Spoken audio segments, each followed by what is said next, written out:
नमस्कार। आइए हम द्वितीय वर्ष के अध्ययन क्रम में कवि भूषण का अध्ययन करते हैं, जिसका तीसरा भाग हम आज देख रहे हैं। उनके पदों का तीसरा भाग जो है वह देखिए।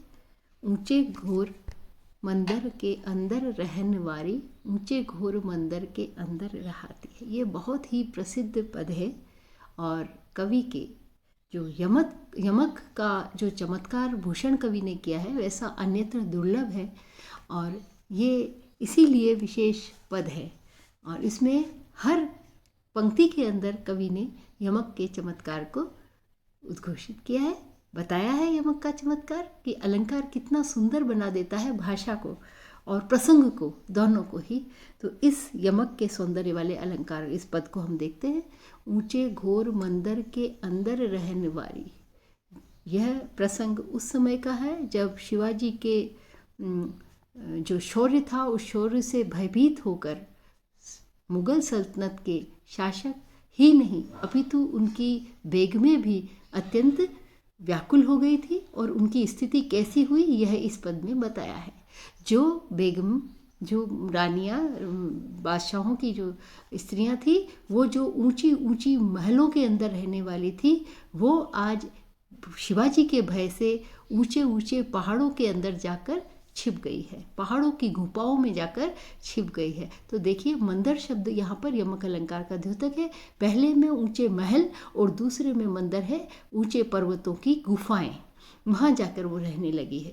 आगे देखो, कंदमूल भोग करे। जो स्त्रियां पहले केवल कंदमूल ही खाती थी, अर्थात अत्यंत कोमल और वैभवशाली भोजन का ही वो ग्रहण करती थी, उनकी स्थिति आज कैसी हो गई है? केवल कंदमूल भोग करे। यहाँ वहाँ बिखरी हुई छोटी मोटी, है ना, किसको कहते हैं कि जड़े, क्योंकि उनके लिए खाने के लिए भोजन भी नहीं था। वो आज केवल छोटे थोड़े बहुत कंदमूल अर्थात फल वगैरह कहीं मिल जाते थे, उनको खाकर व्यतीत करती थी अपना जीवन। और 3 बेर खाती थी, वो 3 बेर खाती है। 3 समय जो खाना खाया करती थी, भोजन किया करती थी, वे आज केवल 3 बेर खाकर, 3 बोर खाकर दिन व्यतीत करती है। इतनी दयनीय स्थितियाँ हो गई है मुगलों की स्त्रियों की। तो देखो, कंदमूल शब्द पहले में, कंदमूल शब्द यमक के सौंदर्य के साथ 3 बेर 3 समय के लिए और दूसरा 3 बेर 3 बोर के लिए, तो कितना सौंदर्य, भाषा के जरा से अंतर के कारण ये अलंकार का सौंदर्य है, ये अलंकार का चमत्कार है जो भूषण कवि ने यहाँ बताया है। भूषण शिथिल अंग, भूषण कवि कह रहे हैं जिनके आभूषण इतने ज़्यादा होते थे कि उनका शरीर शिथिल हो जाता था, उनके आभूषणों को उठाने की भी शक्ति नहीं रहती थी। और भूषण कवि यहाँ कह रहे हैं कि आज उनके नहीं खाने के कारण, अत्यंत अल्प भोजन के कारण, नहीं मिलने के कारण वो बिल्कुल शिथिल हो गई है, अर्थात उनमें उत्साह या ताकत भी बिल्कुल नहीं रही है। तो शिथिल शब्द जो है, और भूषण भी, भूषण यानी एक का कवि है खुद का राम और दूसरा आभूषण है। शिथिल का अर्थ है एक का ढीला पड़ जाना, यानी शरीर उठा नहीं पाना बोझ, और दूसरे का है कि भोजन नहीं मिल के कारण कमजोर हो जाना। विजन डुलाती ते वे विजन डुलाते, जिनके कई कई दास दासियाँ पंखे डुलाया करते थे, वे आज स्वयं इतनी कमजोर हो गई है कि हवा के अंदर डोलने लगी है। हवा की भी ताकत सहने की उनकी शरीर के अंदर ताकत नहीं रही है ना। तो एक का अर्थ हुआ विजन अर्थात पंखे, और दूसरे विजन का शब्द का अर्थ हुआ है यहाँ विजन, मनुष्य के बिना अकेली ही डोलती रहती है। भूषण भनत शिवराज तेरे त्रास, शिवशंकर कवि कह रहे हैं कि हे शिवाजी, आपके भय से नगन जड़ाती तेवे नगन। वो जो कभी नगीने होते हैं ना, अनमोल कीमती जो हीरे जवाहरात थे, वो उनके गहनों में जड़े रहते थे, वो आज वस्त्र भी नहीं पहन पा रही है और इधर उधर घूमती रहती है। यानी इतनी उनकी स्थिति, दारुण स्थिति हो गई है शिवाजी के भय से। ये इस पद के अंदर कवि ने बताया है। और यमक का जो सौंदर्य होता है, यमक का जो चमत्कार होता है यमक अलंकार का, वो इस पद के अंदर बताया। और ये अत्यंत प्रसिद्ध है, यमक का कहीं भी बुलाते तो यही पद अक्सर बोला जाता है, इसलिए बहुत प्रसिद्ध पद है। अगला देखते हैं, उतरी पलंग ते न दियो धर पे। जिन महिलाओं ने, जिन नवाबों की स्त्रियों ने कभी पलंग से भी जमीन पर पैर नहीं रखा, वे आज क्या है, सग बगन निसी दिन चली। वो आज बिना रुके सग बगाते हुए, बिना इतनी भयभीत हो गई है शिवाजी की सेना से कि रात दिन चली जा रही है, दौड़ी जा रही है, कहीं आश्रय पाने के लिए, छुपने के लिए दौड़ी चली जा रही है। अति अकुलाती, वो अत्यंत व्याकुल है। मुरझाती, मुरझाई हुई है। और छिपाती गात, अपने शरीर को छिपा रही है। वस्त्र भी नहीं है उनके पास ढंग से पहनने के लिए। बात ना सोहाती, बोल अति अन्न खाती है। उनको कुछ, पहले तो कितनी बातें बनाया करती थी नवाबों की स्त्रियाँ महलों में बैठकर, आज वो उनको कुछ बोलना सुनना कुछ अच्छा नहीं लगता। सिर्फ उनको ये लगता है कि हम कैसे बच जाए, कहीं आश्रय पाले, छुप के कहीं बैठ जाए। भूषण भनत सिंह साही के सपूत।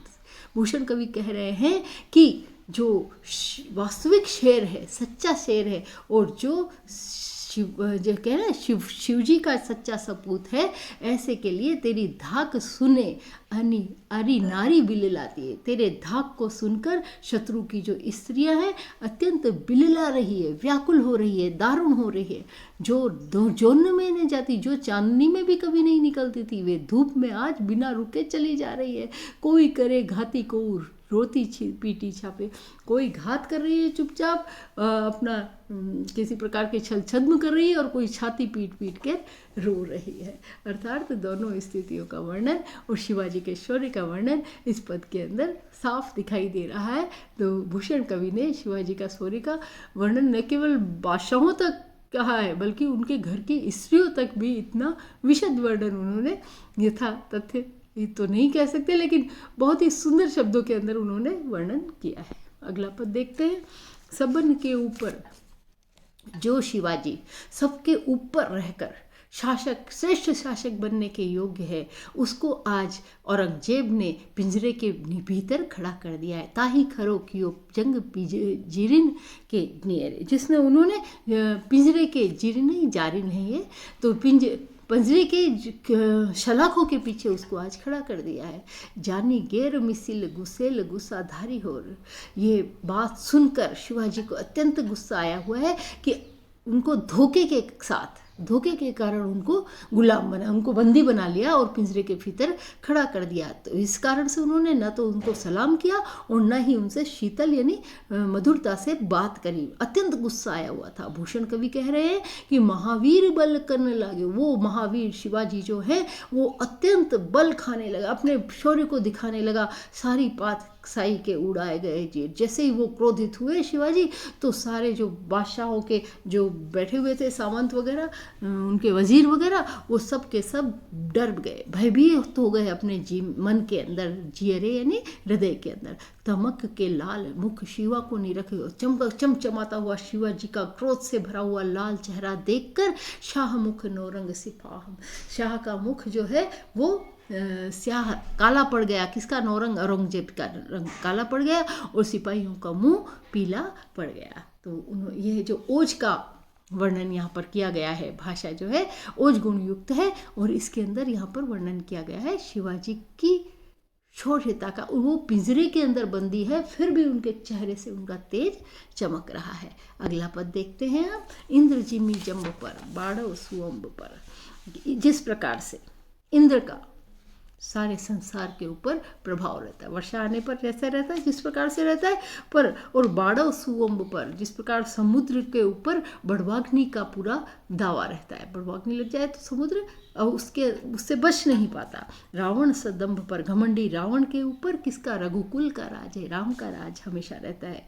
जिस प्रकार पौनवरी वह बादलों के ऊपर पवन का शासन रहता है, और शंभुरति नहा, शंभु का, शिव का जो है वो कामदेव के ऊपर, कामदेव सारे संसार को मोह रख सकता है, लेकिन जैसे ही उसने शिव पर प्रभाव डाला और वह जलकर खाक हो गया, तो उस पर द्विजराज है ना, और रतिनाह पर है जो सहस्त्रबाहु पर, ठीक वैसे ही सहस्त्रबाहु, ये अंतर कथाएं हैं। सहस्त्रबाहु पर राम द्विजराज है। परशुराम जो थे ना, उन्होंने सहस्त्रबाहु को कहते 17 बार उसको समाप्त कर दिया। इवन इस पूरी धरती को जो है उन्होंने शत्रु विहीन कर दिया, क्षत्रिय से विहीन कर दिया।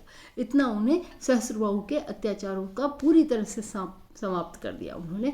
तो यह दावा द्रुमदंड पर, उसी प्रकार दावाग्नि का किसके ऊपर, पेड़ों के ऊपर ना, द्रुम अर्थात पेड़ों के ऊपर दावाग्नि का रहता है। जैसे चीता मृग तुंड पर, जैसे चीते का मृगों के झुंड के ऊपर रहता है। भूषण वितुंड पर, जैसे मृगराज है। भूषण कवि कह रहे हैं कि हाथियों के झुंड के ऊपर जिस प्रकार से किसका, मृगराज अर्थात शेर का, बाघ का जो है वो पूरा अंकुश रहता है, बाघ से वो भयभीत रहते हैं। तेज तम अंश पर, जिस प्रकार सूर्य का किसके ऊपर, अंधकार के ऊपर, अंधकार का कहीं नामो निशान नहीं रहता सूर्य के निकलते ही, वैसे ही कान्ह जिमी कंस पर, कृष्ण का कंस के ऊपर। और ठीक उसी प्रकार इन सारे उदाहरणों के बाद उन्होंने कहा है कि म्लेच्छों के वंश के ऊपर शिवाजी का उसी प्रकार से प्रभाव रहता है, प्रभुत्व उनका रहता है, क्योंकि सारे म्लेच्छ वंश को शिवाजी ने समाप्त कर दिया। एक समय ऐसा आया, शिवाजी का शासन से जो म्लेच्छ मुस्लिम जो आक्रांता थे वो भयभीत हो गए थे। तो इस प्रकार से ये पद जो है दीपक अलंकार का उदाहरण दिखाई देता है। शिवाजी के प्रभाव बताने के लिए उन्होंने इतने सारे उदाहरण देकर बताया कि उसी प्रकार से यहाँ पर शिवाजी का प्रभाव दिखाई दे रहा है ना। तो सर्वत्र उपमा अलंकार है, बहुत सारे उपमाएं देकर फिर उन्होंने शिवाजी को बताया। और दीपक अलंकार का वर्णन है, अनुप्रास का सौंदर्य सर्वत्र व्याप्त है। तो इन पदों के अंदर भूषण कवि ने ओज जो गुण है उसका और वीर रस का उन्होंने इसके अंदर प्रभाव बताया है, सुंदर वर्णन कवि ने किया है। धन्यवाद।